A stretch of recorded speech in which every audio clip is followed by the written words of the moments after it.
and then there's silence.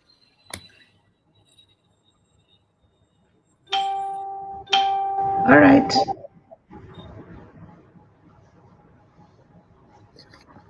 Hi, everybody. Good evening, good afternoon, good morning, from whichever part of the world you're in. We are beaming live right now. This is the Business Exchange Conclave 2021, and we're talking about global to local or local to global. And we've got a very interesting panel here. We've got some very interesting speakers. We've got some very interesting technocrats. We've got some very interesting thought leaders. We've got some very interesting actors, actresses, artists, you name it, we have it in this very interesting panel. For the next 1 hour, we're going to be talking a lot about what India can do and what are the things we could do to make India incredible as it always is. So without any further ado, I'm going to introduce a very interesting set of speakers. I'm going to call on Dr. Asif Iqbal. He is a president of the Indian Economic Trade Organization, works on the policy advocacy of building trade and commerce narratives of India. He partners with leaders in business and society to tackle their most important challenges and captures the greatest opportunities. He brings deep industry and functional expertise and a range of perspectives to spark change through leading edge networking comprising of diplomats, CEOs, and decision makers. He is also an avid traveler, and he is one person who has bridged so many boundaries during COVID-19. So we can all virtually applause for him because this is the way of the COVID. And that's Dr. Asif Iqbal. I would like to call on Kaushik Mahapatra. Kaushik Mahapatra is India's top 10 corporate trainer and coach. He's also the CEO and the founder of Indian Leadership Academy, which talks of spreading wisdom through knowledge. And he's a top-selling author, leadership expert, renowned mindfulness, NLP, and emotional health educator. He's been mentored by the world's best coaches, John Maton and Tony Robbins. He's an IIM alumnus. He has 23 years of experience in training, coaching, L&D, IT, and sales. He works as an advisor to Skills Central UK and is a proud founder of Indian Leadership Academy. And there's something I know about him which nobody else knows. He's a wonderful, wonderful dancer. He can give the likes of Hrithik Roshan, Michael Jackson a run for their money. And he's a charming gentleman. That's Kaushik Mahapatra for you. And we've also got Mr. I've got a lot of profiles. We've also got Dr. Anurag Batra, Chairman and Editor-Chief, BW Business World and Exchange for Media Group. Dr. Saab, welcome to this very interesting panel. He's one of the youngest media moguls from India. Dr. Anurag Batra is a serial entrepreneur and a mentor to many successful entrepreneurs. Dr. Anurag Batra is a man of many talents and someone who adorns many hats. He's an entrepreneur, an author, an angel investor, and a TV show host, and the founder of the iconic Exchange for Media Group and chairman of BW Business World Group. Dr. Saab, welcome to this very interesting panel. Thank you so much. I also got Ronak Kundu. Ronak Kundu is somebody I know very well. He's the founder of Bangalore Foodies Club, very patient man. He founded this in 2012, and this group is viral on the internet. If you go on Facebook and search for Bangalore Foodies Club, they will discuss everything and anything about food, and they might just make you feel hungry all over again. This particular group has got more than 3 lakh people following them across different platforms. He has supported several F&B ventures and restaurants to come up the growth curve. He's been awarded the best F&B mentor for year 2019 by Restaurant India. He's one of the key voices in the hospitality sector and the Horeca segment in India. And he's an extremely patient man when he's not eating. Can you all welcome Ronak Kundu, everybody? I've also got Mr. Chris Paul. He's a vice chairman, Foreign Investors Council. He's more Indian than all of us, I believe, in the various discussions I've had with him. He's a global chairman, he's a global citizen, like we all are. He's a multicultural specialist. He's a successful international entrepreneur.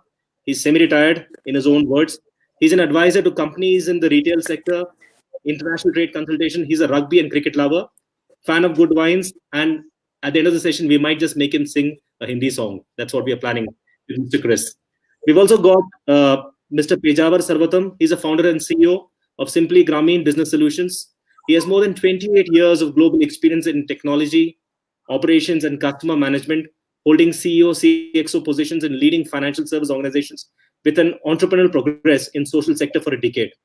As a part of social passion, he established Simply Grameen, an impact sourcing service in partnership with Karnataka government in 2011 to bring economic inclusiveness through migrating jobs to rural part by employing economically backward local talents through skill upgrade programs and created direct livelihood for around 3,500 grassroots local talents.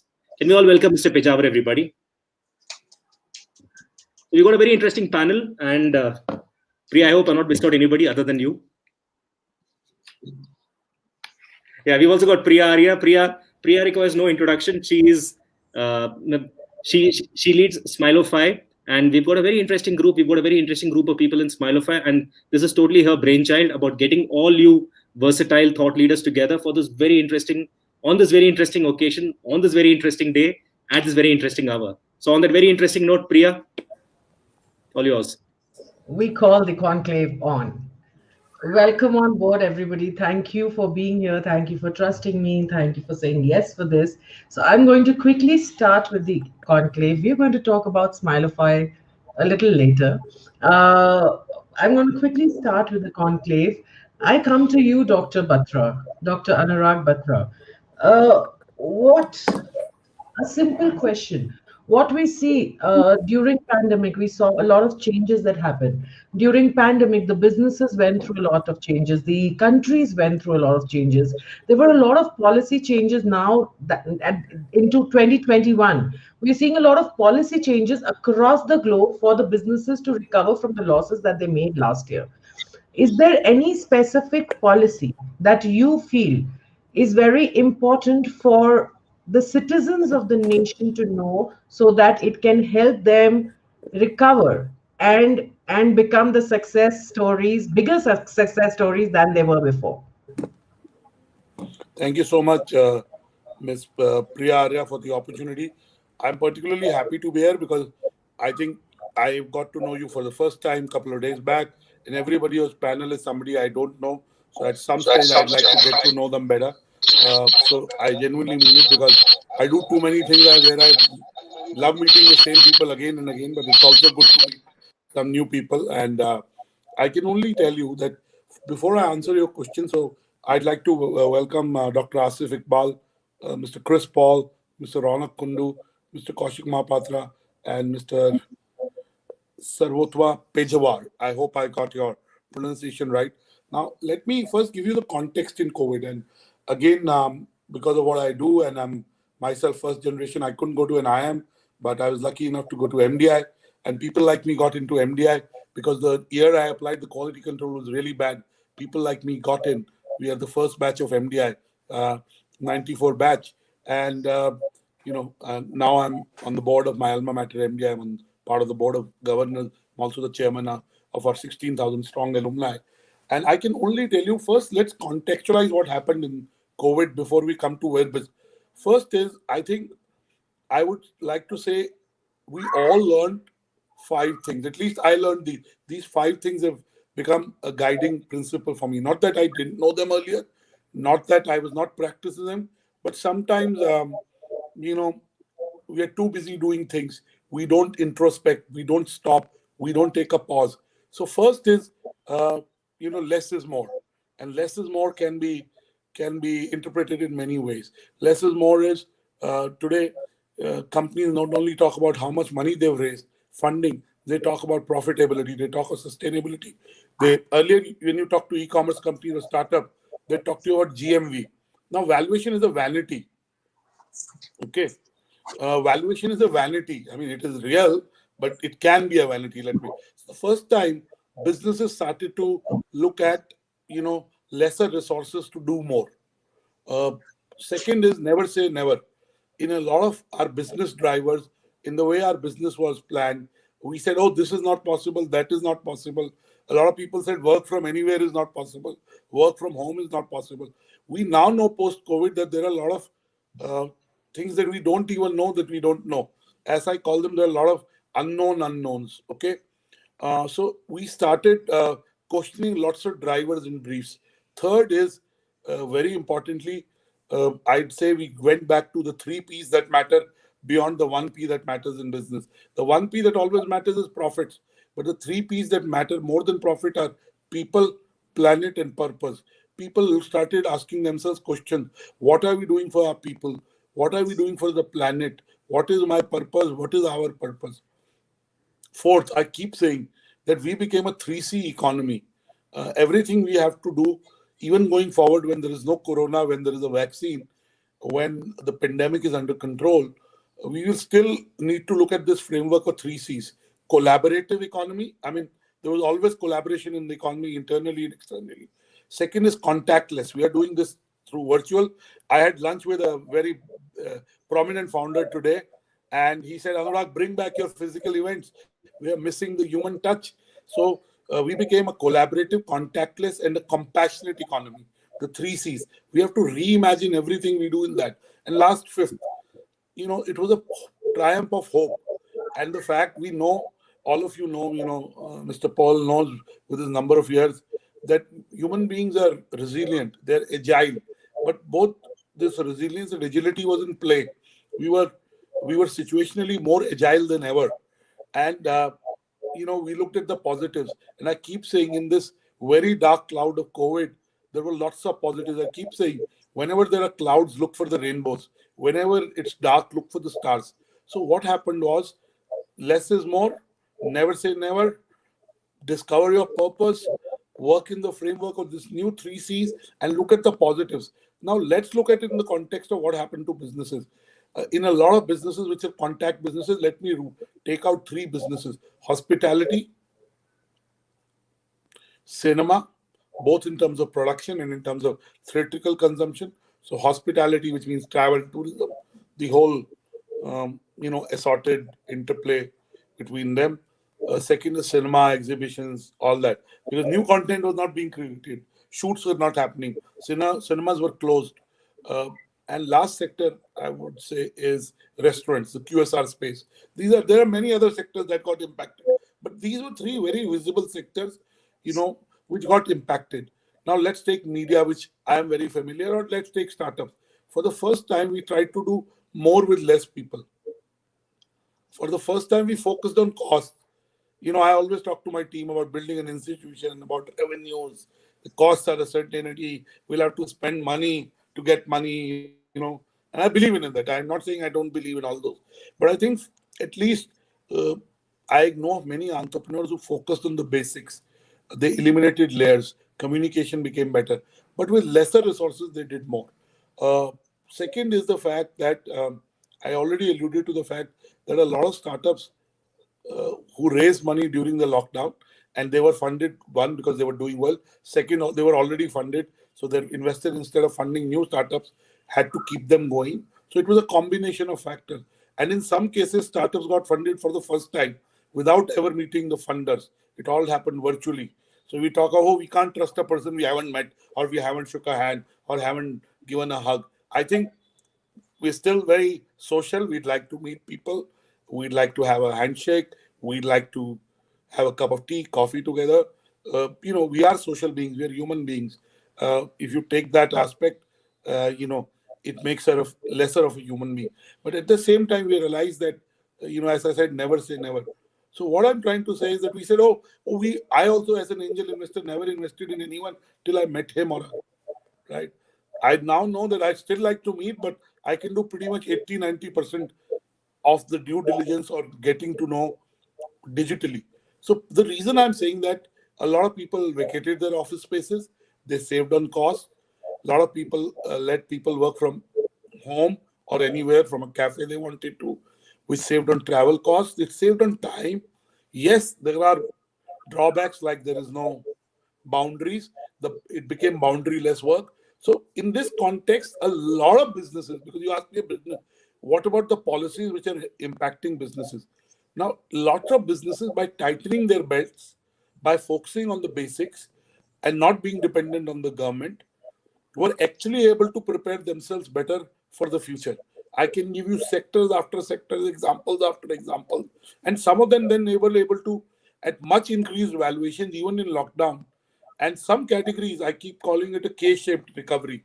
K-shaped in the sense that certain sectors, like let's take gadgets, because all of us spend more time on screen. Whether it's the headphones, whether it's a laptop, iPad, phone, whatever, accessories to it, whether it's a, Bluetooth device. So if you take any company which is in the technology accessory space, grew. 100%, 200%, 300%.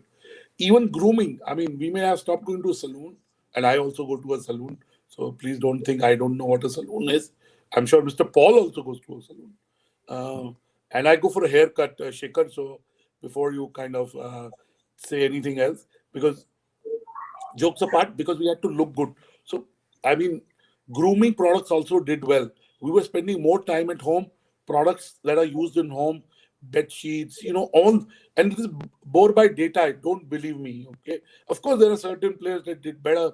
Some now housing sales. Of course, in the last 3 months, in cities like Bangalore, residential sales have gone up because in a lot of cities, the millennials for the first time has spent time in their homes. They were living in the sharing economy, which means they traveled by Uber, Ola. They went and worked in a co-working space. They lived in a hotel. All that for the first time, and so also Indians saved a lot because we were not traveling, we were not going out and eating, and the moment we saw adversity, we went in and we started saving money. So, point I'm trying to make is a lot of private entrepreneurs did not look towards the government. And I know it. And again, in the scheme that government came out, and we'll come to the budget, and you have to see the budget in the context of four interventions by the finance minister in the last 10 months and two interventions by the RBI. So you have to look at the budget in the context of what the Ministry of Finance and RBI did as a run up to the budget. I won't call them mini budgets, but they were interventions which you look at in the context of what was presented in the budget work. So I do a daily show on NewsX, which is live on businessworld.in and NewsX, and I would ask this question in the first 2-3 months of the show. I started the show, I think, in June or May end, I'm not sure, but definitely June. And I would ask, so have you met any entrepreneur? I would have 6 entrepreneurs on the show who has benefited from the government, you know, moratorium, or have you been able to get more money from the bank if you already have a loan as there was a condition? And I would say 1 out of 10 did benefit. I can tell you empirically, 1 out of 10 did benefit. There were days when there was nobody who benefited on the show, and there were very often days when at least there was one person who benefited. So clearly, I think the benefit of Corona was the fact that we went back to basics. And I keep saying, activity does not mean progress. You know, you cannot, just because we were doing a lot earlier meant we were making progress in our businesses. I think because we were forced to go back to basics.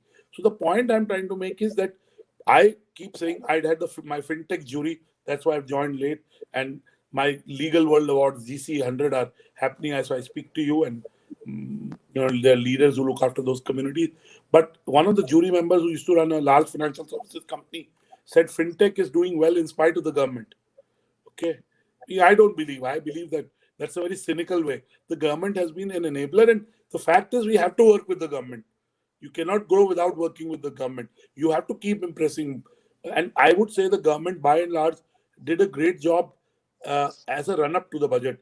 Now, you had briefed me that primarily our discussions on the budget, and I'll stop. You can bring other people in, and I'll rejoin the. But on the budget, I want to say 5 things. I said before the budget on my show for at least 3 weeks on the run up that the last budgets of the Modi government have been social impact budgets. By definition, every business should be a social enterprise and should have social impact.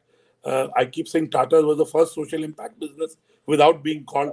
Mother Teresa was the world's first social impact entrepreneur without being called. So I just want to, on budget, quickly make 2-3 points. In the budget, it was a budget to heal the society. I mean, you can look through. It was a social impact budget. It was consistent with the themes. Second is there was a limited fiscal leeway that the government had. Within that, it did well. And I kept saying that there'll be 3 sectors that would do well. One is textiles. Look at the impetus to textiles because it is an 8% contributor to GDP. It's a large employer. Second, the impetus on sustainability, ESG funds, right? And last but not the least, in the business of business, we talk of liquidity, we talk of money circulation. So the role of the financial services sector, the role of banks, NBFCs, new age lending platforms is very key. So the government has set up this distressed assets bank. It saw the dividends that private ARCs are reaping, buying distressed assets, turning them around. So clearly, the government's idea of a DFI which focuses on distressed assets is a good idea. Now, also there was other small tweaks, like both my parents are above 80, and they file their income tax returns, and my dad, being the meticulous person he is, gets a little paranoid about the date, and he's always wanting to do it himself. The fact is, doing away with seven, you know, senior citizens that are above 75 to file away income tax return. It may sound like a small tweak, but it saves the cost of these individuals who are above 75. It saves their time. So it's a big, it may seem like a low hanging fruit, but it is a big impact. And I can keep giving you examples from the budget. I would say it's a budget for reset. It is a budget for growth. Of course, I've read the budget. It is all about implementation, but it is a vision document, and the government has uh, articulated what it wants to do well. Last point, Nirmala ji, throughout her speech and throughout her subsequent interactions, has been able to bring out this point that they've not put the stock markets went up because there was an expectation of taxes, negative taxes. There was a talk of a COVID cess, which didn't happen. There's a talk of inheritance tax on property, which didn't happen. Inheritance tax on wealth, which didn't happen. So clearly, Nirmala ji articulated that they believe by investing in the economy, they will be able to grow the economy, and that will fill the government's coffers. Plus, with divestment, LIC's divestment alone would be good enough for government to make good on all its commitments, whether internally or externally. And so I would halt there, and you can bring. But I don't think entrepreneurs should be looking at, especially first generation, second generation, towards government, except in the right policy framework or opportunities like banning the Chinese app. It created an opportunity for Indian entrepreneurs who can build these kind of product apps. And I've kept saying that India, for at least the 3 decades that I've been active, hasn't seen a product company from India. Maybe 2021 to 2030, in a lot of domains, we'll see product companies out of India, because over the last 20 years, we've become sweatshop of the world, and that's good. And what has happened in the IT services, we created multi-billion-dollar companies with billion-dollar profits. You will see that happening in healthcare, infrastructure, and technology over the next 10 years, especially in healthcare. Healthcare will be the new ITS, and healthcare will also have pharma companies as part of that subset. So I'd like, I made my inputs, and I'd hand it back to Shekhar. Thank you so much, sir. That was quite an insightful little speech. We will take this panel ahead now. Shekhar, can you please take it up with Dr. Asif Iqbal now? Yeah, This yeah, but is Priya, I think I should just tell this. I think Anurag, Dr.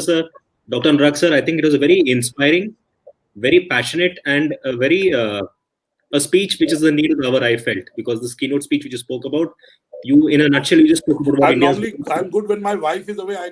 I'm able to make good speeches. When my wife is away, I'm fearless and I'm able to make good speeches. So thank you for encouraging me.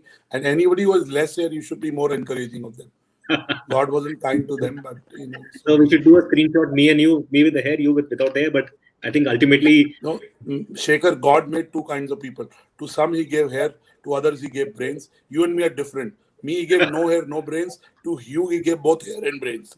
But let's get to the discussion. I'm keen to listen to Dr. Iqbal and Mr. Mohapatra and Mr. Pejawar and Ronak and Mr. Paul. Thank you, sir. So we're moving on to Dr. Asif Iqbal. Dr. Asif Iqbal is somebody who has worked with multiple regions especially during COVID-19. You talk about the African region, talk about the Baltic region. He's worked a lot in terms of trade, representing the government of India with them. And sir, I want to ask you this question. We've seen how India is, we've seen how the rest of the world is. How do you think India is faring as compared to the rest of the world post-COVID?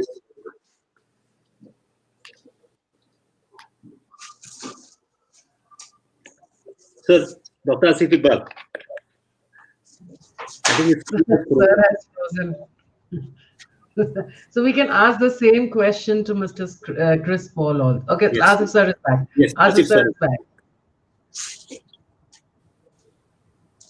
Sir, please unmute yourself. Asif sir. Yes. Yeah. Now. Yeah. So you heard Thank my you. question. Yes, I did. Yeah. All yours, sir. So, coming to what we are going to be reimagining leadership role in this post-COVID world for India.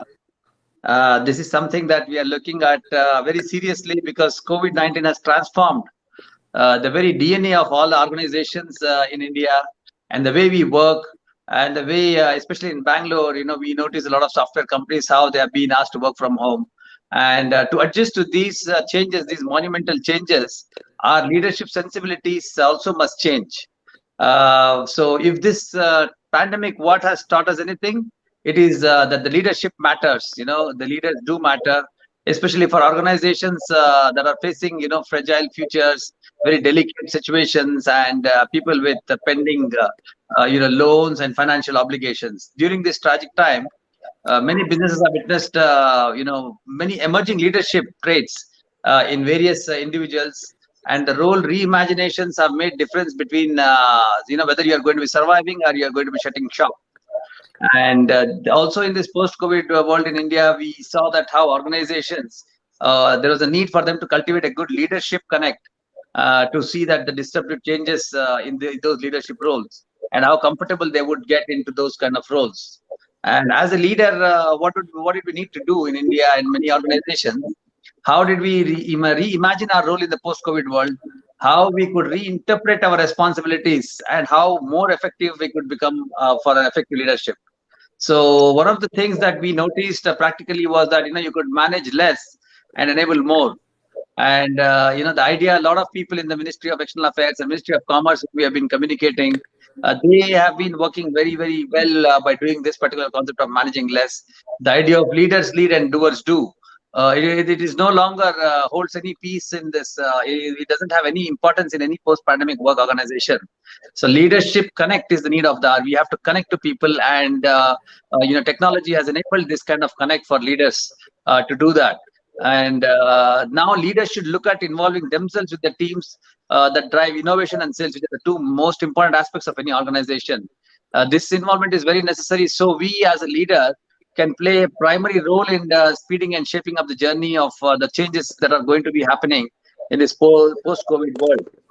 Another thing that we would see is that prioritizing communication. How are we able to prioritize communication? Many businesses, they were very quick to see and realize, understand the benefits of remote work. And with that, much of the global workforce were never having to go back to office. We had a lot of webinars, we had a lot of intergovernmental meetings, and we had a lot of webinars, country to country webinars, and signed MOUs, virtual MOUs. And, so many of them were predicting that it could be a permanent scenario. And many teams have found their work from home groove by now. A lot of people have got used to it. They have aligned themselves to it. And a lot of meetings like today, what we are having, we are all aligned with this system. And if our organization has struggled with communication, or if you have brought in a new batch of people to work for you, you might need to get some ground communication before moving forward. Otherwise, everything is okay. And frequently connecting with our team is important here. Ensuring that these sessions what we are having today, they must be really crisp, because video meetings do tend to lose their efficacy with every added minute. So we need to really bring in value to the time of the people who are there, and that's what we have learned in a communication part during this COVID-19. And how we could connect with the teams is of very significant importance, because if a team leader fails to inspire and motivation, the team's productivity can take a downward turn. It can go negative. Therefore, the leaders must communicate effectively about the purpose of the company and why employees, he must convince them, he or she must convince them why employees must dedicate their efforts for its success. And we should remember the purpose must be authentic and disruptive enough to make your employees relate to it emotionally. We have to have them emotionally involved with this whole process. And that is possible if leaders can connect effectively with their teams on a daily basis. A believable enough purpose requires real commitments which are trackable and affect the employees' professional lives. And our Prime Minister also, is quite somebody of this type, having these qualities, and how he drove various ministries, by interacting with them regularly, starting at 6:30 a.m. in the morning and ending at 11:30 p.m. in the night. And I think that is something that a leader needs, and how he has led change through innovation. There's a lot to learn from this, and we have organizations that have turned towards artificial intelligence. We have utilized new age technology prowess. we have done a rapid technological transformation, where we are able to now India can look at a leadership role in 2030, and we are now working very seriously to create the India Dialogue, the IET India Dialogue 2030, which is going to be on the lines of the World Economic Forum, and is going to work with different leaders. And the first one will happen in Bangalore in the month of May. And we would, of course, invite all of you people to be a part of this dialogue process and this think tank. We are going to be collaborating with the Shangri-La Dialogue, the Resina Dialogue, and Bangalore will have its own, process of having a very highly effective dialogue. And I think we look forward to a more leadership role that India can play in the next coming decade. Thank you, Priya and Shekhar. Thank you, sir. Thank you, sir. You made it crisp, clear, and just like what you do, sir. But so when you were talking about the Honorable Prime Minister, I feel one important point which is going to happen in 2021 and onwards is going to be emotional intelligence, and emotional intelligence with a blend of storytelling. And even Modi ji was talking about this in his Mann Ki Baat sessions, where he spoke about emotional intelligence, how important it's going to be vis-a-vis mental health and storytelling. So on that note, I'm going to get Ronak Kundu. Ronak, hospitality was the most affected industry during pandemic, closely related to the tourism industry, and many were struggling to stay afloat. Many also shut down. But there were many stories of application of creative thinking and making the best out of the pandemic, which were there in social media. And because we are Smile of Air Foundation, we'll talk about the success stories, right? And you know quite a bit of the success stories on the hospitality industry. So please throw some light on that, Ronak. Ronak, you might need to unmute yourself. Yeah, thanks, Shekhar, for having me on this panel. It was so enlightening to hear Anurag Batra speak. So he has painted the macroeconomic situation like no other. So he has really given a very broad and very crisp view of the macroeconomic view of how the pandemic situation is and how it is going to be post-pandemic. So I don't want to get into the macro view of it. Rather, I want to take up few anecdotes from the work that we are doing with different Bangalore businesses, and what has been the impact, what it is like now, and what is the opportunity for entrepreneurs in the food, hospitality, and food retail space. Because I work very closely with a lot of restaurants, hotels, as well as food retail. Now, I want to spend a few minutes time in understanding what exactly happened when we got into that whole pandemic situation and got into the lockdown phase early April or late March.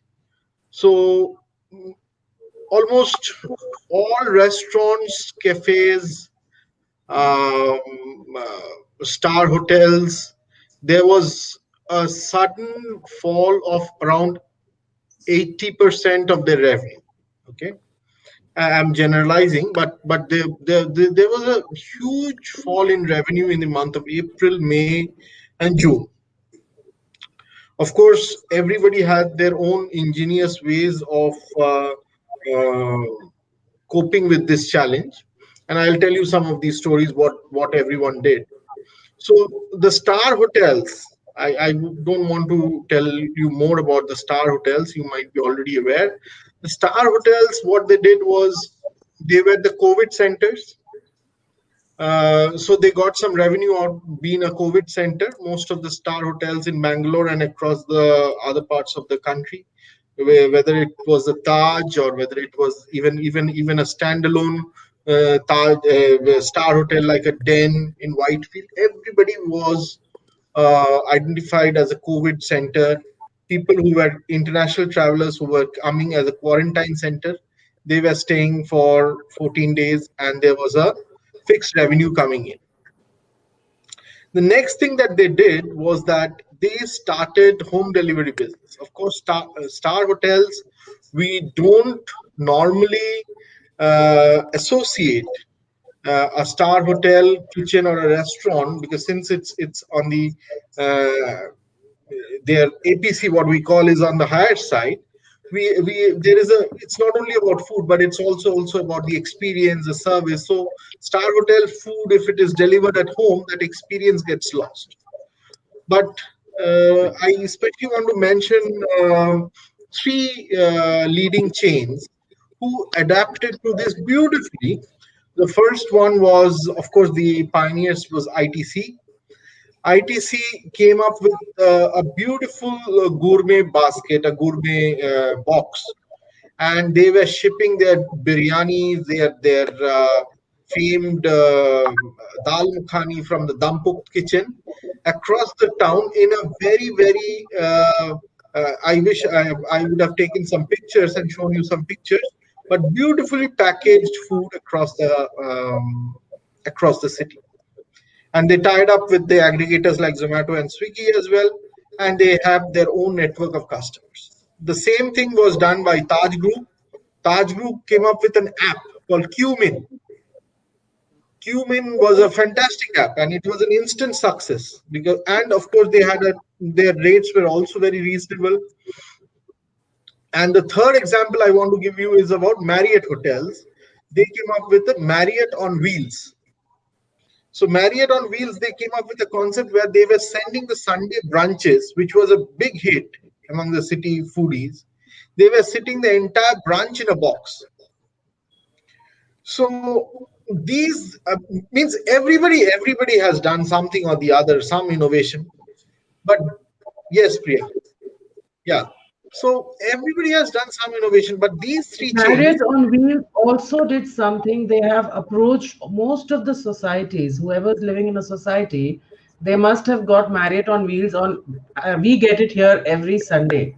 Marriott on Wheels can be seen in my society here, selling their Absolutely. bakery products and everything. So yes, they went Yes, overboard with the marketing strategy, which is amazing. Which is yes. So amazing. these three hotels, of course, my personal favorites are Taj and the ITCs because of their beautiful restaurants. But I tried all these hotels, and they were fantastic in delivering.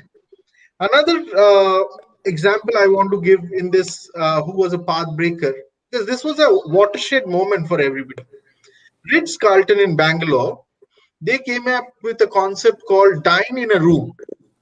So basically, you book a room, or when you come to dine in a restaurant, they put you in one of their suites or one of their luxury rooms, and there you have a butler who is serving you exclusively to you. Of course, this was at the peak of the pandemic.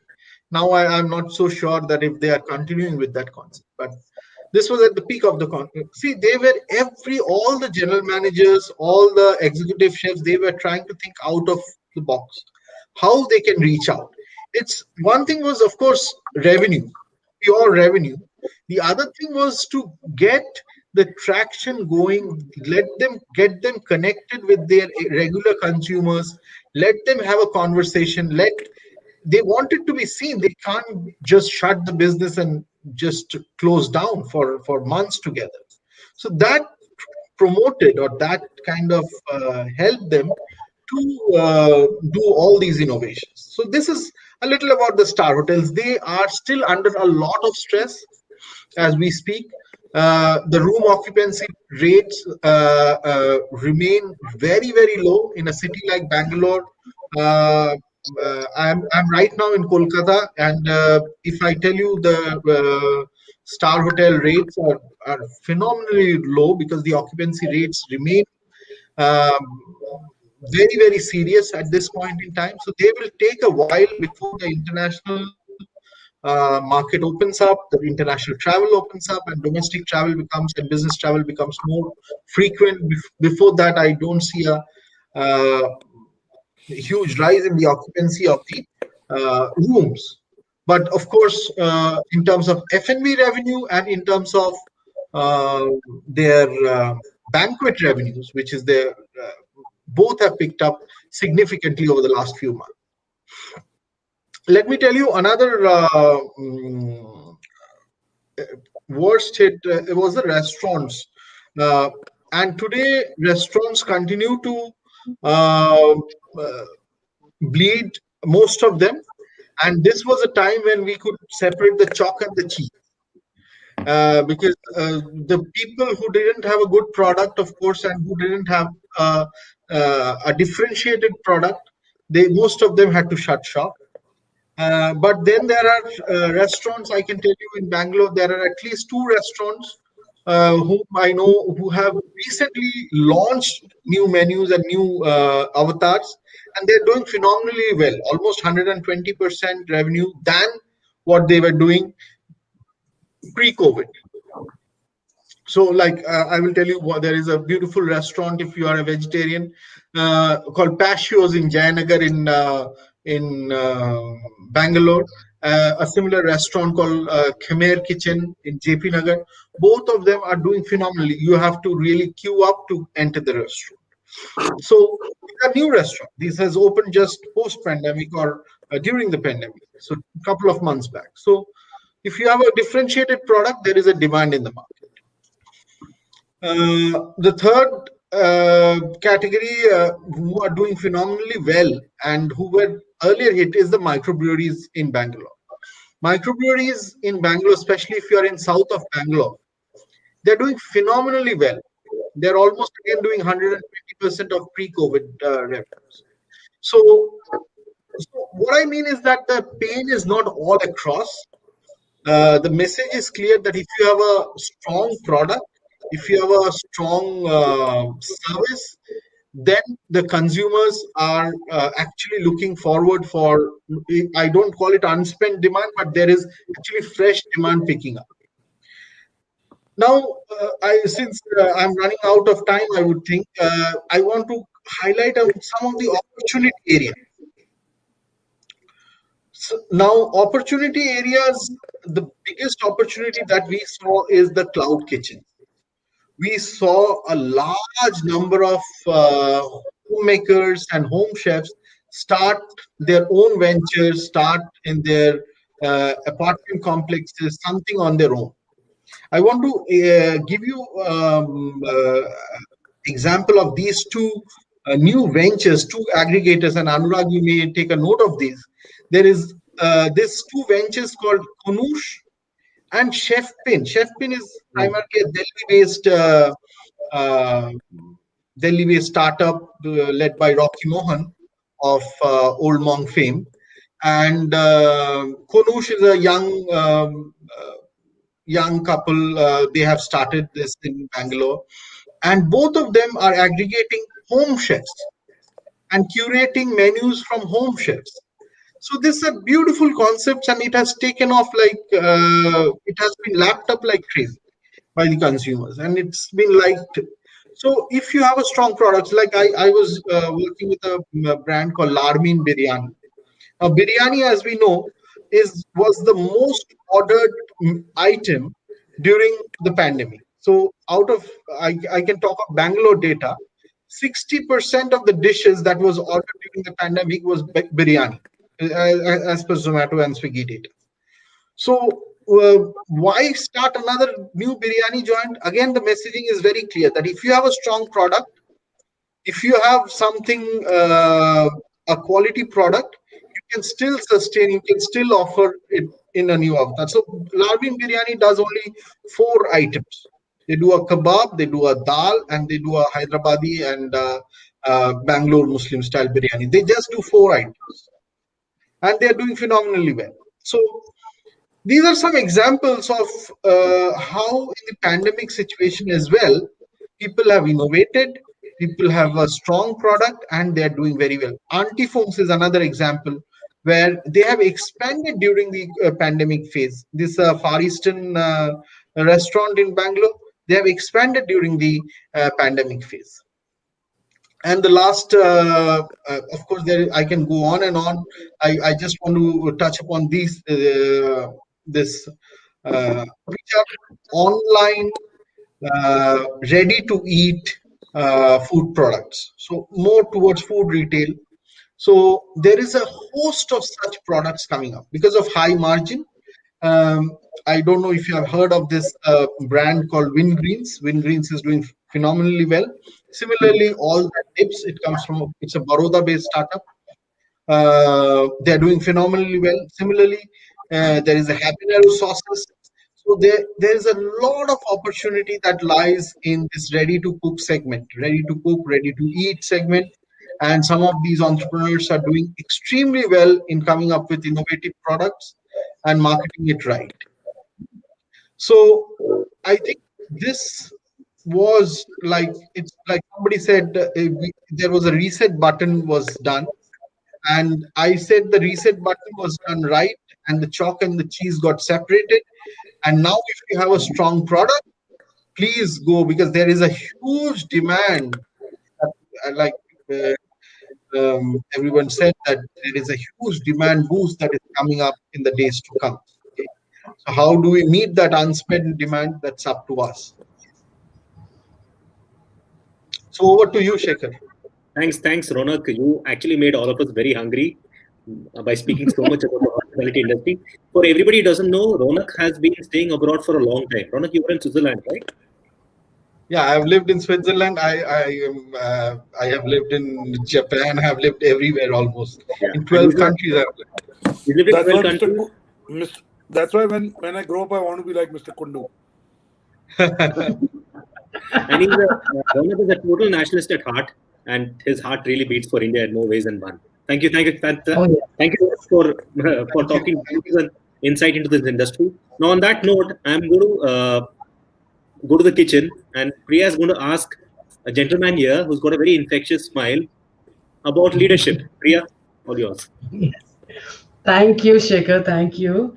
What lovely insights everybody has been given, Dr. Anurag Batra, Dr. Asif Iqbal, Ronak. I mean, here when we listen to the news, when we see things, everything looks so gloomy. Everything looks like the world is crashing out. But then again, I purely believe that necessity is the mother of invention, and we have invented a wheel that we really needed to invent long time back. So there's a lot to thank also when it comes to pandemic. Now I'm going to come to Mr. Kaushik Mahapatra. His entire journey, his entire work revolves around my passion also. So, so we will talk about. See, when Ronak was talking about so many success stories, we cannot we cannot overlook the not so successful stories. There have been shutdowns. We have businesses that have shut down. We have people losing jobs left, right, and center. The economy did come to a standstill at a point, and there was a lot of chaos. Uh, I want to ask you, Mr. Kaushik, what makes, what is the difference between a success story and the close down? From a very psychological point of view, for our users to understand that this is not the first or the last hurdle we are going to face in life. What makes somebody go towards a success story, and what stops them and shut things down? Thank you, Priya. Thank you for asking that question. Now, sometimes when you feel hungry and you have to smile because it's a smile-o-fi platform, that combination is deadly. So I don't know how to manage it. You're feeling hungry and you have to keep smiling, but I'll try my best. So frankly speaking, I would say this whole success story or the success stories fall under the big umbrella of leadership. And I always say leadership is the love of my life after my wife. Anurag was talking about, families and stuff like that. But frankly speaking, I would say there are three things which is very, very key. The first one is change management. Now, change management sounds very corporate. But to me, change management is easy, guys. And you'll not believe that the change management has already started. The first thing in terms of change during the pandemic, which you have not been even able to notice, was the kind of intellectual capital you have gained during this pandemic. Right? You have been learning. We all have been learning so many certificates. We have never learned post 16 years like this. So remember, leading is always through learning, and that's the first change. So change has already happened, by the way, and we made most out of it. staying at our homes, learning, finding out more, finding out what else is going on in the market. As someone said, we don't know what we don't know. We have to explore. We have to explore. So to me, the change management has already started. But in order to be successful, in order to bring in those changes, there are a few more things which is very, very key.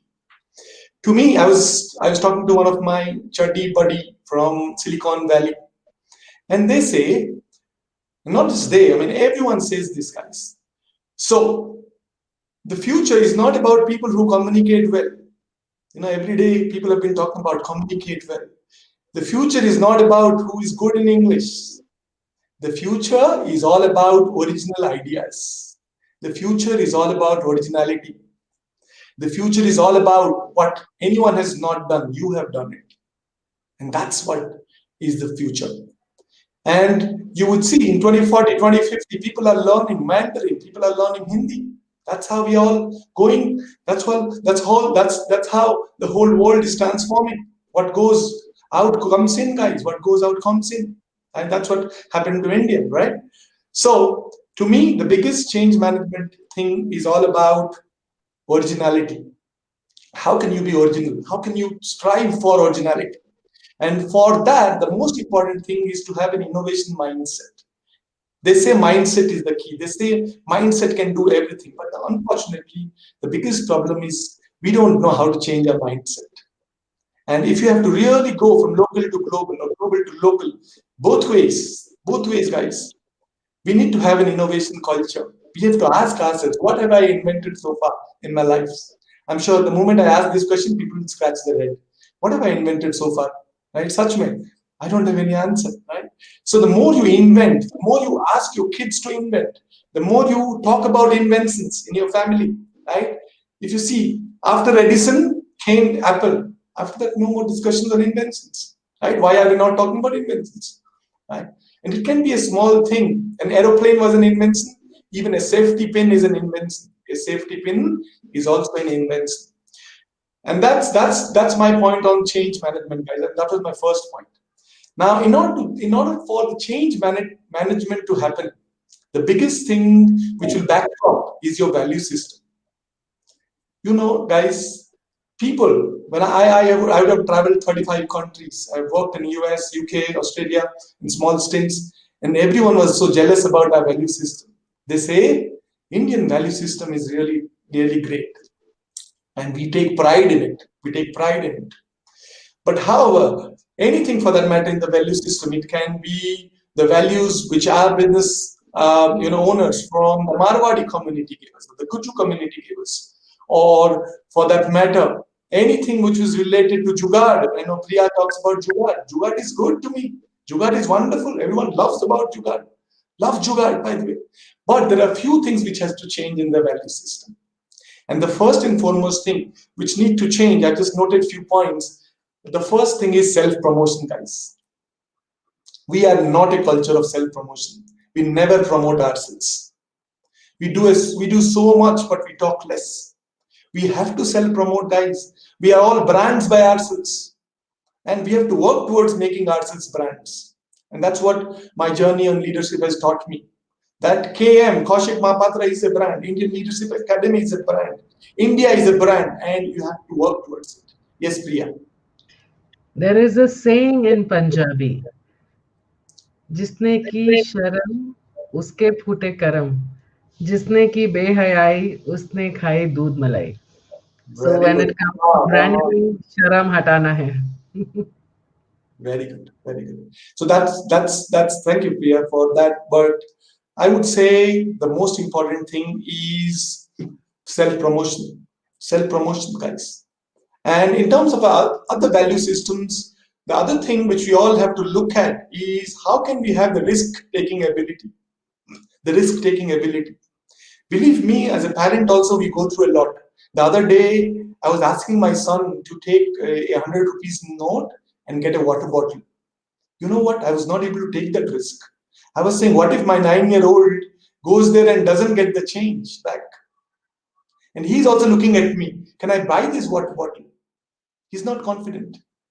Can you believe it, guys? We don't take that much of risks also. What stops us to take risks? We have to be in that risk-taking ability. And to me, when it's about value system, these are the two things. And the third thing, of course, it's Shekhar's favorite also, on how do we accept defeats? How do we not encourage people in the country not to be number one, not to be number two, also for that matter, right? Not to be pass, right? The only question we ask our children, pass ho gaya? Pass ho gaya? Never ask, fail ho gaya beta? No problem. So this is the third value we have to work upon, guys. At the moment you do that, there will be no stopping. And it can be any, not just India, anyone for that matter. And the third thing, I believe, and I'm sure a lot of you have talked about, is our education system. Now, all these days I've been debating on my education system. I've been, questioning on my education system. And when I went to the UK, I worked there. People are also questioning their education system. I said, "Wow, right? How? This is interesting." So what I've realized, and in Australia the same thing, the US the same thing. So education system is something is questionable everywhere, guys. Let's face it. And education system will take time to change. And I love the way Modi ji has created this new education policy. Where can you believe that a grade 6 guy can do internship in this education system? You've never seen it. I'm like 44. I've never seen these kind of things in any country for that matter. To me, this is the change people wanted to see. And Modi ji has clearly told us that be the change what the world wants to see. And to me, this is lovely. So to me, education system is the most important, and we have made a lot of inroads already. Now it's time for teachers and parents to also look at what they can contribute. Teachers like us, parents like us, how can we contribute to the education system? How can we make sure that we teach people that it's not just a job which is waiting for you. You can be an entrepreneur also. It's not just a job which is waiting for you. You can be an entrepreneur. And if not Google, if not you join Google, you can create your own Google. And that's not me, but Priya saying. So that to me is the biggest change, guys. And in this whole process where I talked about change management, value system, and education system, the most important thing is not to be serious. As the famous Ratan Tata said, don't be serious in life, be sincere. If you can do that, guys, nothing can change. Things will be all right, things will be better, and we will see a new India. We will see a new India. That's about me, guys. Thank you for inviting me. Thank you so much. This was so insightful again. So much in tangent with my thought process.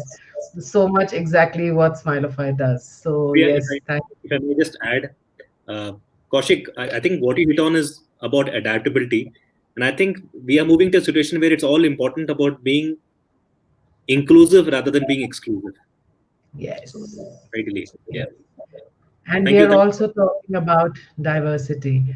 We are also talking about a country that is so beautifully diverse.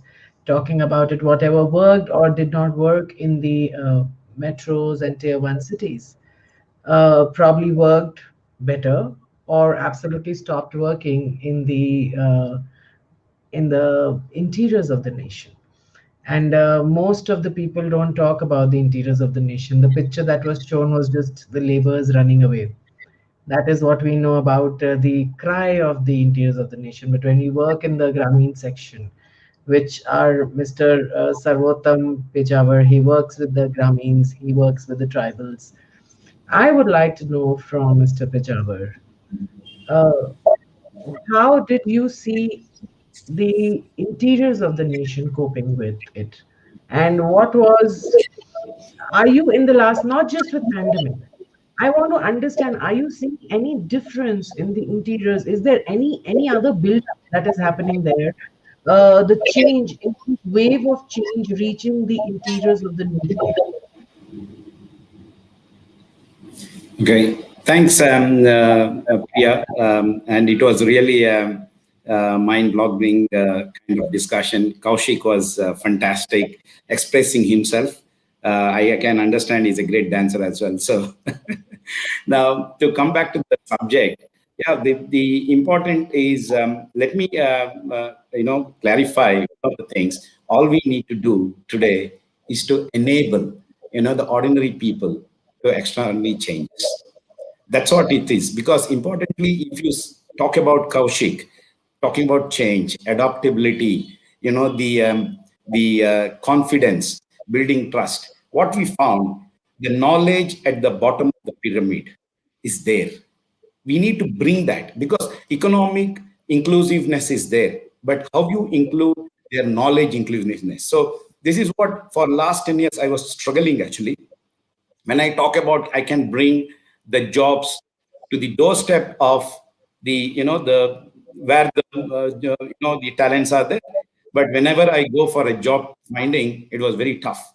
The corporates are talking about the non-disclosure, the confidentiality. We can't give any job outside. It has to be within this boundary, and those people cannot do that job because it's very highly talented, highly skilled job. So what we have looked at is a transformation, the transformation of urban to rural, transformation of unskilled to skill. Because the knowledge is there, we need to give the right tool. We need to think about grooming them. It doesn't mean that you have to bring a complete readership in everyone. The what we look at is how we ignite the spark within everyone, because everyone can reach the sky or what they want to aspire to be and what they want to be achieved. For example, I came from a rural town, and I never knew that I would be in today having this kind of conversation. I would be part of this digital revolution when around 35 years back. But my story itself is a big difference because I came to know about computers in 1990 or 1989. That is a change in life. That was made me going from a degree of a bachelor science to a computer science. That was the first batch I got into. But I thought, what I have achieved in last 30 years can be achieved by anyone because I am not an extraordinary, but I am an ordinary person who got the best of the life to change myself in a career. So if we can change similarly, all others at the grassroots. I don't want to call it as a grassroots. I want to call it as a Bharat, because that is what inclusiveness is all about. So as Priya talked about, how are we going to work with the tribal? We are having some kind of a syndrome, the tribal, there is a different caste and creeds, and they are all untouchable. I'm telling you, they're all same. They have running with the same blood. They are nothing but they need to be given the tools and resources. I will tell you, last decade, that's a great change. Where I started a social impact on 2010. Today, where I stand, if I look back, it's a great journey. Last 3-4 years, talk about digital revolution. When I say digital revolution, it has brought the mobilization which cannot be imagined around 10 years back. So when we talk about rural BPO, I have to go and explain to everyone what we are going to do, how are we going to address, how are we ensuring that the same quality kind of things will be given to the corporate. So if you look at, it's nothing but the way you want to change, you want to see the change. That is what you have to inculcate. Second, the play to your strengths. See, when you identify the grassroots or the bar that level, you need to identify the potential. If you identify the potential, it doesn't mean that someone can be a leader overnight. No, they can be a supporting system. We want a support system. When we are talking about going for a 5 trillion economy by 2025, I don't think everyone need to be a leaders here. We want leaders who mobilizes, and there should be a core engine need to be created through the training and upskill. This is where we talk about the transformation from unorganized to organized, transformation from unskilled to skill, and transformation from urban to rural. That is what is nothing but an inclusive growth.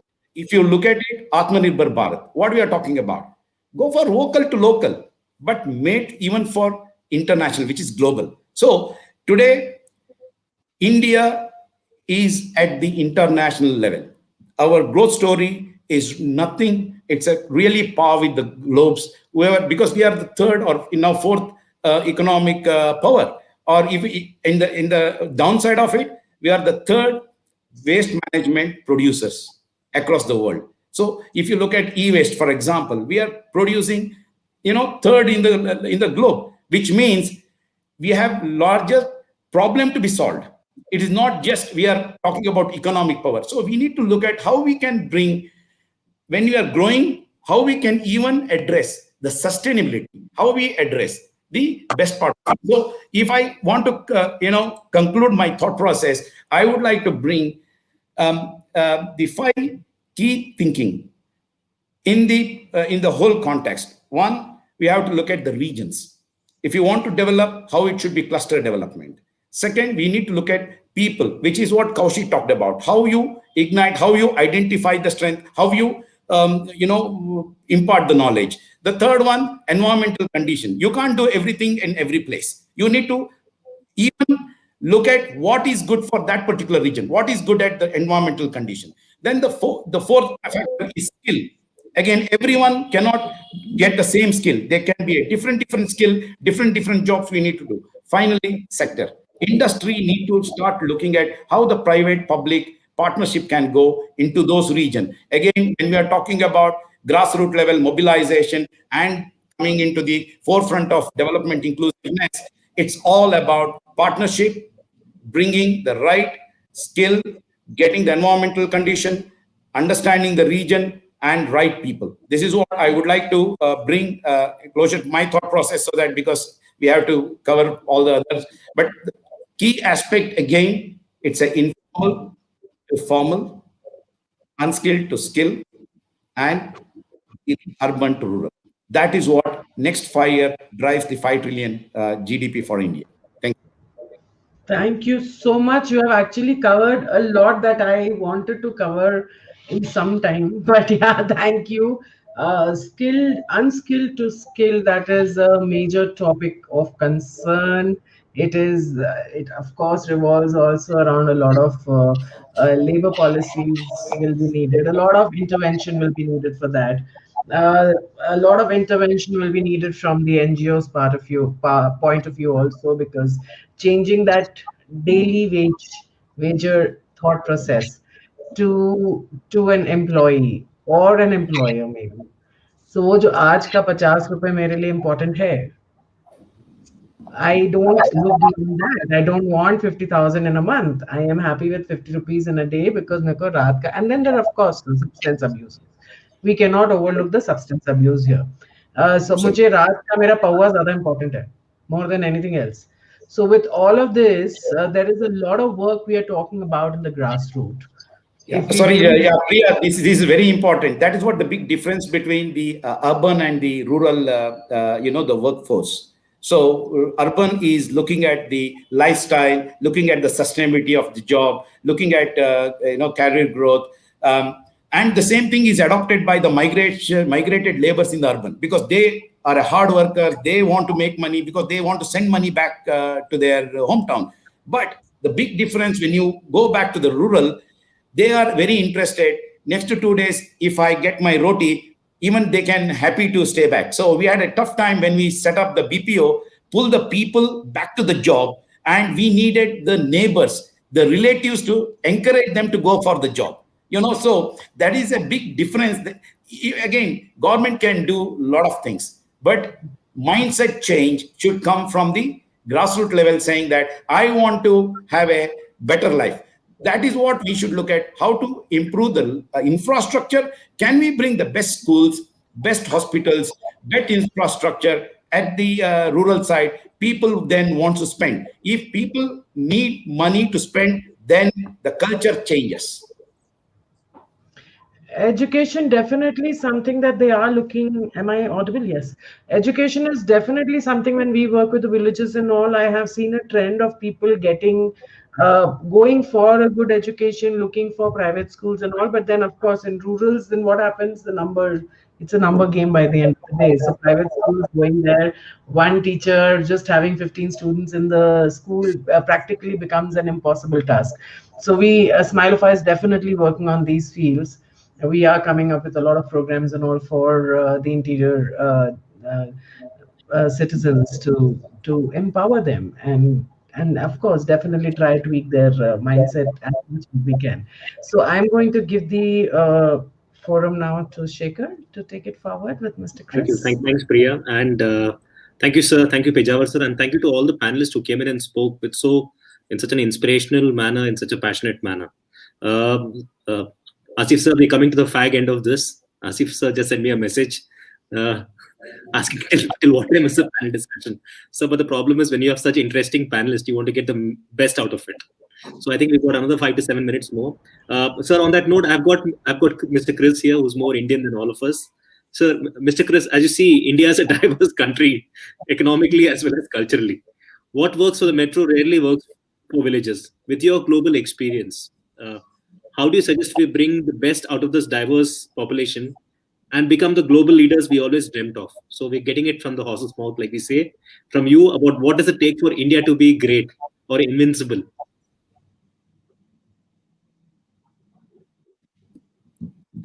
Well, I'm not sure about being more Indian than you guys are, because this is still a Gora skin. You got the word right, Gora. So that's number one. Number two, of course, is that in the topic of global trends, in particular where India stands today, to my mind, is truly a loaded question, and I'm not sure that I will be able to cover all the bases. But I think what is very evident is that we are in the throes of an industrial revolution. And only imagination is our limitation. Truly, it is. So I will start a bit off by giving some examples of what the trends are overseas and what we all have seen. And I'm only using this as an example because we can relate to it, because we have experienced some of it. So I'm taking the example of Uber. I think Uber is all well known to us as a travel aggregator. But it is no longer the business of Uber just to transport people. From package delivery to couriers to transport, patient freight transport, partnerships with Lime, electric bicycle and motorized scooter rentals. They recently bought a company called Drizzle, and it's now specializing in selling alcoholic beverages only in America. So what does it highlight? It started off as one, and it has gone into other dimensions relating to their business. Airbnb, how we book and how we go about Airbnb today. I think we all know what it is about. But in the last 3 years, Airbnb added 10 companies into their portfolio, and it is no longer just booking a room somewhere with someone. It has got from service departments to hotel bookings to websites, controlling. It is just not that same Airbnb anymore. Do I have to talk about Amazon? I don't think many people know about Amazon, so I will do it. Amazon is known for how we shop. But is Amazon what Amazon is? No, they will go to the moon just now, and everything in between. Netflix. I think it's a very brilliant name to start off with. It says everything that it is. But it also has changed how we entertain ourselves visually and audially. So I'm just using those examples to say what has happened and where it has happened. So now, where are we? Where are we in India? There are trendsetters, and some of them we probably don't even know. And that's where it is really important. It is not the ones who are in the stratosphere of normality, of abnormality. It is the ones which are in the realm of reality. There's a wonderful company called Footprint. Now I tell you what they do. They have a platform, and it's a blockchain where it operates everything from pre-harvest to post-harvest. It has a traceability for the farmer. It has traceability for the retailer. It has a traceability for the consumer. And what does it do? It, of course, cuts short what it should not have. That middleman who adds no value to this lot. It gives greater exposure to the farmers. So I don't know how many of you have heard of footprint. None is okay, because everything would surprise me. And if one looks at the skills, there's a young lady. She's 14 years old. Her father suffers from Parkinson's. Now, what she has done is she has developed a glove that will measure the device. This device will measure the tremors. So they have a traceability when the tremor is going to start or not. 14 years old. There's another young fellow whose father had a heart attack, and he has created a machine that is not bigger than a key tag to measure when a heart attack is about to happen. Those are truly some brilliant examples which I could just pick up in the short notice I got about this speech. That's my excuse, okay? Now, what I'm seeing here is we're going to need leaders. Absolutely, we're going to need leaders, as it was previously said, but the leaders need to look at other dimensions. For example, and it is my statement I will put out there, that salary is not the only motivator. Salary only motivates you when you're hungry. That's it. But when you're no longer hungry, you need other motivations to keep you in your job and make you happy and keep you happy, and not having a high turnover of your staff. And I'm just looking at this panel here today. If I'm correct, none of us getting paid for this. At least I am not. So we are volunteers. We are volunteers, aren't we? And what do? We're giving it our best for the people who will watch us, who will listen to us and what we have to say, and to each other. So nobody expects this, but when we volunteer to something, that's what we do. Now, when we have a salary, salaried people are getting, if a boss pays a salary, he demands a result. Boom, nothing else. So you pay me and I do this job. But in the times we're facing now, we have to do a bit more to the people who work with us and not for us. To me, India really stands in front of a huge opportunity, locally as well as globally, in various fronts. IT, BT, medical, AI, space, and such like, really. But yes, there is a but. And India has to lose some of its own shackles first. And in order for the country to grow, the country's wealth, we have to make sure that prosperity filters right down to every member of society. And it is not up to a certain level and then there is nothing anymore. Infrastructure, such as roads, airports, harbors, as indicated by the finance minister's budget speech, have to be built. There's no doubt about it. They have to be upgraded. They have to be modernized. It is long overdue, and if it is not attended to with speed, conviction and determination, we will be choking by not being able to get people to work, hassle-free to work, transporting goods from customers to customers. And the funds for those projects allocated must also reach the projects without skimming off the top. So I can have this sort of critical view.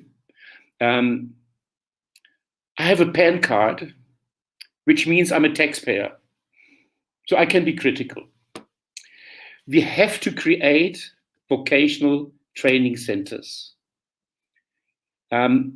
not everybody needs to become a professor, or an accountant, or a doctor.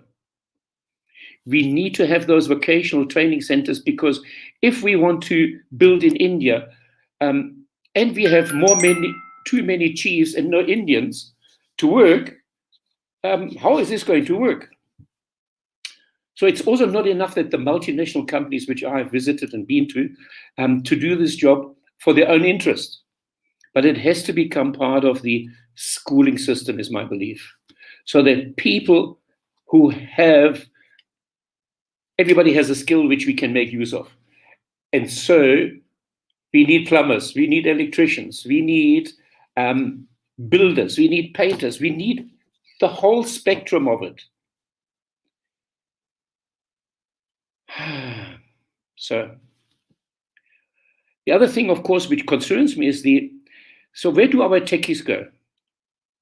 I think it was mentioned early on that as soon as schooling is finished and then the graduation is done, what do parents say to their kids? Hey, get a job in America, get a job in Australia, get a job wherever, but not here. That doesn't help us. It doesn't help us to grow, because those skills we need to keep here in order for making us all better. Look at the large labor force of Indian laborers in the Middle East. Those are the ones who already have got a better job. Their conditions probably not all that much better, but the salaries they earn, they're bringing back to India. Now, that's a good thing for a short time, but it's not a good thing for a long and a sustainable period, because the skills they have learned in the building industry, wherever, we want them here. We want them here. Now, in order for them to come back to us, we have to do something, that we give them better working conditions, that we give them better living conditions, and pay them appropriately. Every time I drive to the airport, or get driven to the airport rather, I see the toll gate. And the toll gate always frustrates me. So why I'm using that example is, we have the technology and technicians who build toll gates for all the countries in the world. And I have driven through, and I don't even have to stop. It reads, it scans, it does everything else. And we have a toll gate, and there's 6 people in each lane still doing some work. That's not the way to go ahead, I believe. So I believe we have to remain critical of everything, because it will help us to become better, faster, smarter, and being less stressed. I also could see that work from home is going to continue, but, and here's a but, it must not be that we're now living at work. It must not become we're now living at work. And what does it mean? The working from home was an essential part of keeping going. Now, the living at work means there is a time where you're on duty and there's a time when you're off duty. It doesn't mean that at 10 o'clock people can phone you and talk to you. You have your own time, not just because you're at home. And I mean, even now, it's already 27 minutes past 7, and I'm missing my red wine. And people have to be off duty as well as on duty. And when you live at work, that needs to be controlled. I think our basics have to be right. Our basics have to be right before we venture out into the higher fields of whatever we want to go to. In order to build a foundation, the foundation of a building is as important for the building to stand as well as our foundation is important to be solid, on which we can grow and become a leader in the world, which we so rightly should do. So if you ask me how we change, actually I can't tell you. And why can't I tell you? Is because they're changing so fast and furious. That was what happened yesterday is already old snow tomorrow. And it is basically, to me, innovate or die. And this has to be true for all of us. How will we travel? We will use the same roads, but getting onto planes, trains, buses, etc., will change. In Switzerland, they have a very nice concept where they call it bed and bureau, which means bed and office, where they encourage people to come and stay at their hotels. And I think there are one or two I've seen here in India too, where you make it a stay vacation or a work vacation. I think roads will become more, and people will do camping. The hospitality sector has changes, but it is highly human interactive business. So technology, to my mind, will help these particular sectors. And what may happen is that we find ourselves with pop-up restaurants more. And okay, so they're here for 3 weeks or 3 months, and then they're gone, and then another one comes, and another one comes. There is a variety in this. Things will change, and I have been in the business of international trade, and if I look at how shipping goods from point A to B has changed from break bulk into containerization, how more efficient that has become, it is quite something. And it will get better, it will get smarter, the engines will get better, and we will be better. But if we don't build roads, if we don't upgrade our motor cars and pollute our air, if we don't do this, we're going to fall behind on everything. There was a philosopher who was called Ernest Rutherford. And you know what he said? And if we don't have money, we have to think. Then we have to think. And I will end with Charles Darwin. It is not the strongest of the species that survives, nor the most intelligent that survives. It is the one that is most adaptable to change. Thank you for your indulgence. I am delighted to be a part of this conversation. Thank you. Thank you, sir. Thank you so much. So you were talking about Charles Darwin. I was thinking of The Dark Knight. He made a very interesting statement which said, what doesn't kill you only makes you stronger. I think he was just putting Charles Darwin in his own way, The Dark Knight. But a big thanks to all the panelists who have come in. I think our session was very interesting. We got very interesting perspectives on the concept of India in more ways than one. Though we're talking about global to local and local to global and everything around it, and the Atmanirbhar Bharat. But it's so nice to hear from you, Mr. Chris, on what you feel about India and what India needs to do to really change and be a leader in such a situation. Yes, Priya. Okay, I think we covered mostly everything from government policies to taxations, the budgets, the budget 2021, then going to the trade analysis, and then going to the personal front and the Grameen. We have actually, and even the hospitality. And yes, a few things that we have not touched in this is basically Atmanirbhar, Make in India, and it's a rapid fire. I'm going to ask 2-3 questions, which you just quickly finish it off in a sentence or two as to how do we do this. Atmanirbhar, vocal for local, everything is fine. But when it comes to comparison with our immediate neighbors, when it comes to the quality comparison, when it comes to the pricing comparison, pricing cannot come down till the time, of course, the labor laws and everything doesn't come in place, and we don't see that change. But the quality, with the kind of brains that we have, with the kind of education system, with everything, why are we not able to match the quality of our competitors? Is something that I want a quick answer in 5 minutes, in 2 lines. Anybody can just yes, Mr. Chris. I think what is it's an important part in manufacturing and manufacturing quality in any which way is to be proud of what you do. So if you have a chef that is not proud to be in the kitchen and want to cook, he's not going to give you that meal you're looking for. And if somebody is just making a pair of shoes because he has to make it because it's feeding his family, that is not enough. So it has to be a proudness. I don't want to go as far as what Japan has, where people sign their names on products where it goes out and you know where there's traceability. But if we are not proud of what we're doing, Um, I think that's an important factor to it. Thank you. Thank So you, let sir. me, Yes, Mr. Sarvapam. yeah. So it's very good point from Chris. I think it's wrong to compare with China for equality. I think we should be setting ourselves against Japan.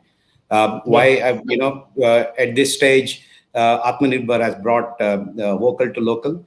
That itself shows we have to go moving not only quantity, qualitatively. That's the important aspect because we already come to this international stage, and the globe is looking at India. So vaccine is a great example today. We have beat the odds, and today we are on the path of achieving the mission of what need to be, and we are actually supplying to all our South Asian neighbors. They're all relying. So we are now few That's miles away yes, becoming yes. the best one. Second, if you compare with China, our trade deficit, if you look at it, yeah, it is increased, better in last 2 years, if you look at it slightly. But what is the problem today? Because of Atmanirbhar slogan, India has started, building infrastructure. That is why the vaccine, sanitizers.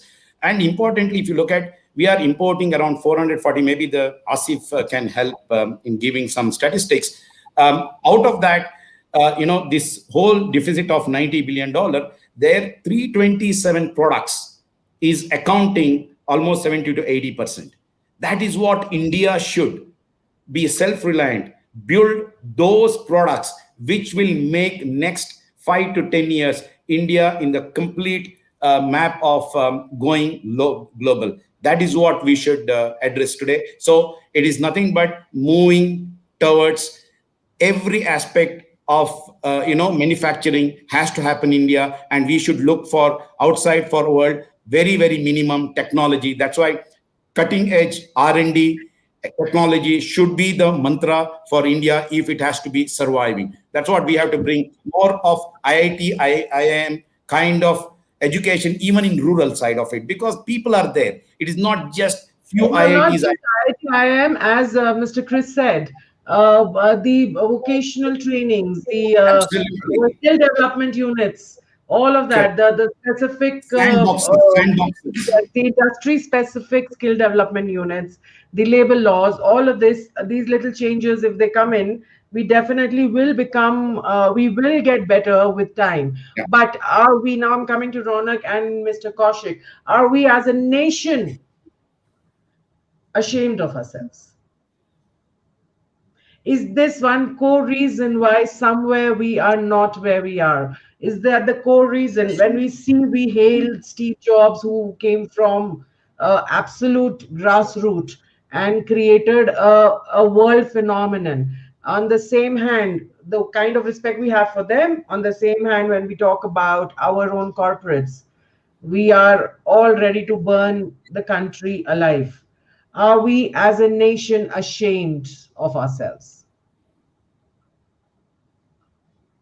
Mr. Kaushik, your mic is off. I was saying not at all, not at all. In fact, everyone will say not at all, not at all, because that's a very I would say very serious kind of thing to be. But I would say somewhere, as Chris was talking about being proud of your culture, I always feel everyone has a success story. Only few people realize it. Everyone has a success story. Only few people realize it. And that's what, as leaders, we need to make sure that the common man in the country understands it. The common man understands the value system which we have as a civilization, as a country. And that's where we'll make things more proud for us. We will be think about the culture, think about the festivals, think about the variety, things about you'll never get it anywhere. Diversity, yeah. It's a beautiful country. But yes, think about being thankless. We are the same set. We want to go to US. Every second person, if you ask, they will sell their everything and want to go to US for a Google job. But yeah, if now this is a mindset. I'm coming to you, Ronak. Uh, if you go to a college Yeah. student, So I have and basically two on one points to hand they make have here. a letter from Reliance, And on the other hand, they have a letter from Google. Payment might be less in Google. Reliance may be paying them a little more. Will they stick to Reliance or will they go for Google? No, it's a bad comparison, I would say. Okay. But I want to take the first point. Are we Okay, really Wipro. ashamed? Chalo, leave aside Reliance. Wipro, Google, they are IT companies. Okay. Infosys, Yeah, suppose. yeah. Huh.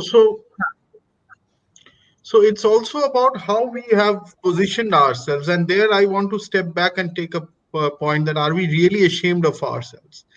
I have lived in two countries. One is Tokyo in Japan, and one is Switzerland, Zurich, where I lived almost 5 years. Hmm. And in both these countries, they are very proud of their local produce. They put a premium for local produce. So if it is just across the border, if it is from Korea, it is cheaper. It is looked down upon, if I can say that. Or also the similar thing about Germany. Like if German products are much cheaper in Switzerland than Swiss-made products. So people put a premium.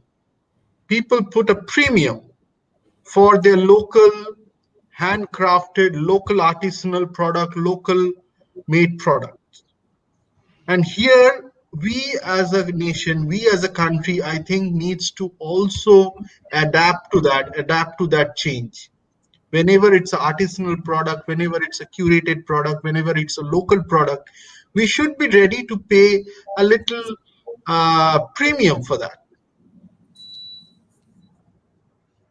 Yes. That's my first point. Second point is, yes, Chris.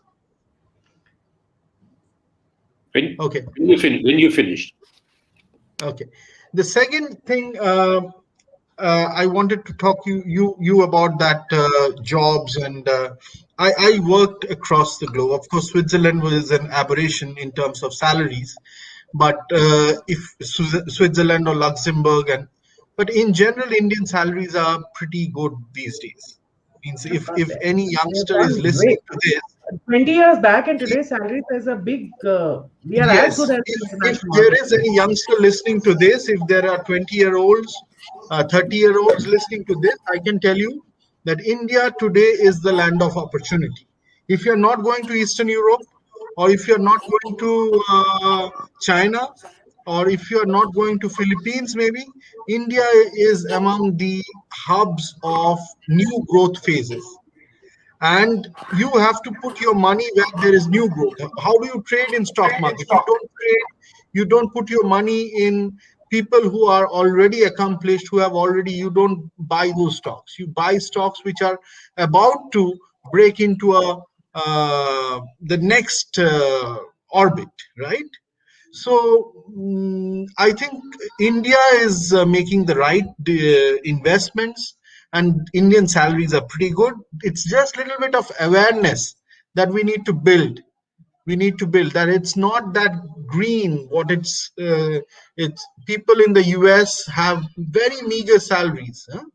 Very meager salaries. I come from, my family is in US. There is such a Yeah, big, the reality versus the myth is what I say. The amount of poverty in US we cannot even imagine right now. They're living right. off taxes. Again, Most there's of the my problems that friends, we are most of talking my about friends, in India. The problems that we are most talking about in India are very much persistent there in US also. They are very much exactly. prevalent there. Most So of them, other than their 401k savings, most of them, even with 150k or 180k salary, they don't save anything. So India, we say whereas, it because of the yes, lower, the we living have a cost. Yes. much comfortable life, and we have time to do a lot of our vocational stuff. If we have a hobby, if we have a social cause, we have time to do all that. And in the West, you spend a lot of time doing your course. So it's a choice that you have to make. Of course, there are like honestly, given a choice between Google and service company, people may still go to Google because it's not a apple to We apple everyone comparison. sitting by But the West somewhere. That is the Indian culture. it's also about learning about your career prospects. It's a lot about that. So, I but am liking we what have to Mr. make ourselves Damansoor aware. has been saying. Ronak, just Yeah. listen to this. But the world artisan generally brings the handicrafts to mind and sight, and that is not what we should be talking about. But their support system is no, no, but there is no replacement for of Indian artisan. But the electronics, for example, are all imported. Let me take it up this particular point.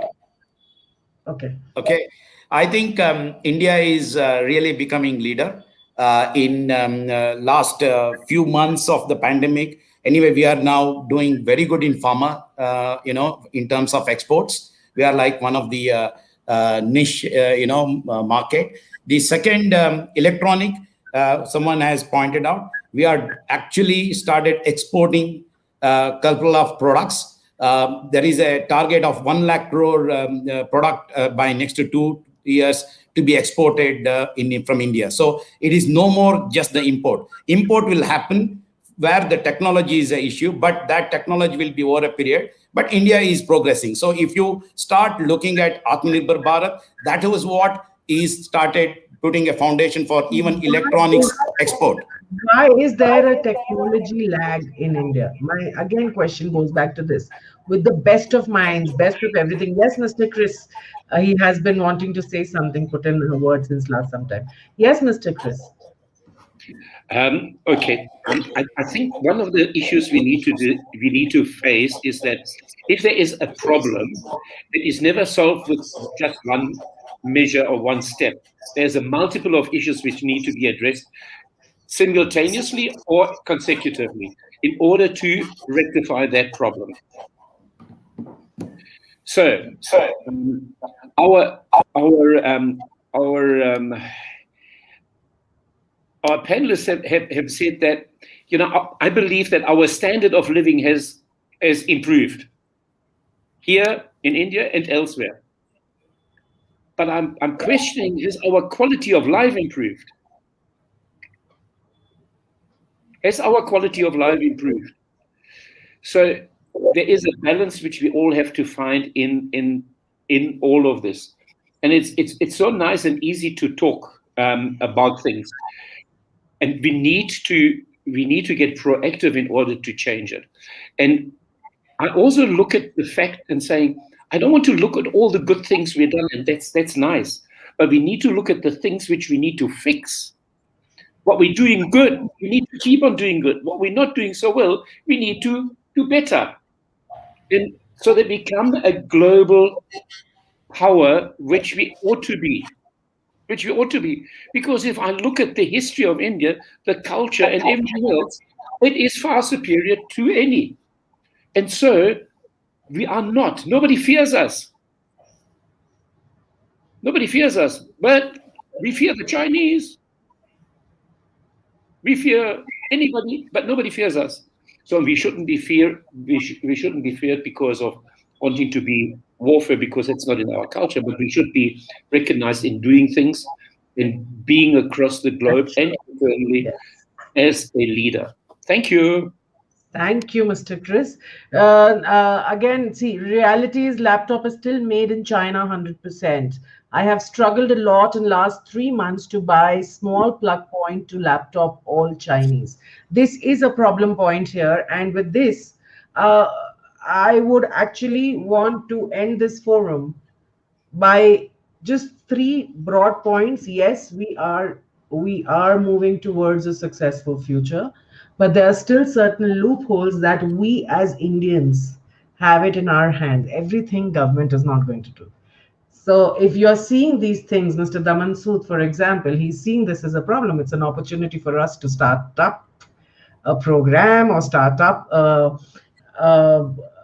an industry based on the same. So yes, there's no stopping us. And of course, there are funders, there are everybody. If you can, education point of view also, if we can teach children about funding, about not just banking, also about funding from the angel funders and the investors. There is a lot that needs to be done at the grassroots. There's a lot that needs to be done in schools. There's a lot that needs still to be done in terms of invention. And invention is the only way ahead. So, yes, thank you so much, each and every one of you, Mr. Kaushik, Mr. Ronak, Mr. Sarvotam, Mr. Chris. Mr. Dr. Asif had to run off to. We have already crossed the time, so he had to go to the airport. And of course, Dr. Batra also had a award function, so we will miss them. And I'm going to say thank you from all of you to them also. I think it was a very, very, very insightful session. Over to you, Shekhar. Would you like to say 2 words here? Yeah, of course. I think it was a very interesting session. Like such wonderful thought leaders, and there are some of them who I know very well. For example, Ronak and Kaushik and Mr. Chris, I've known very well over the last few months actually, and of course Priya. But what is very interesting about the session was the fact that there is an Indian in all of us, which goes without saying, and the fact that we are willing to talk about it, discuss about it, debate about it, deliberate about it, and speak about it. That I think that's very interesting. And I think, like we always mentioned earlier, I think India is in the spotlight for a variety of reasons, the right reasons and the wrong reasons. And this is where we can actually galvanize this opportunity and make it count. And thanks to Smilify for this, which goes without saying. But I would also want you to share this with everybody, with your friends, with your stakeholders. And yes, also we are going to share about Smilify also with everybody after our guests leave. Shekhar and me, we are going to take this dais for at least 2 more minutes, so that we talk about how everything that we spoke about today, we should take a picture. Close to us. We should take a picture and we should take a photograph and make Dr. Anurag Batra and Dr. Asif Iqbal jealous. So we should take a snap. Priya, you wanted to take a snapshot? Snapshot of this? Oh my! Like a screenshot. Weird. It's a broadcast room I'm in. So I will take a picture. You'll take a I'm in picture. a broadcast room, so it's looking very weird. I'll take a picture later, and yes, so I will let the guests go because we have kept them for too long. Thank you so much. Whatever we spoke today, it really resonates with what Smilify is about to do. So we're going to just brief the audience about Smilify, so you don't have to be around.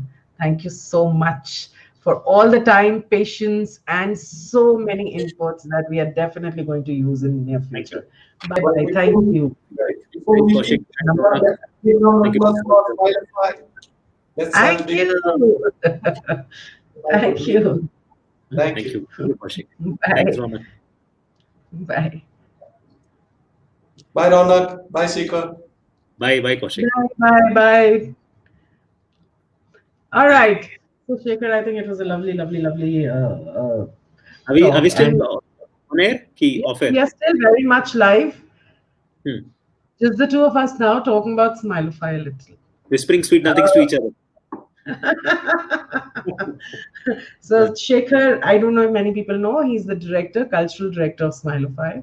Smilify is an NGO that is working towards the upliftment of the nation, be it urban, be it rural, rural to urban, urban to rural, rural to global, global to rural, all of that, and economic development, cultural development, basically changing the narratives of the nation and making India proud of ourselves all over again. So rewriting everything psychologically. So yes, that is what Smilify is all about. We have a lot of programs coming up in rural India. We have a lot of programs. We have a community building program coming up in the urban India. So all the viewers, please do keep yourself glued to the Smilify pages on Facebook as well as YouTube and LinkedIn.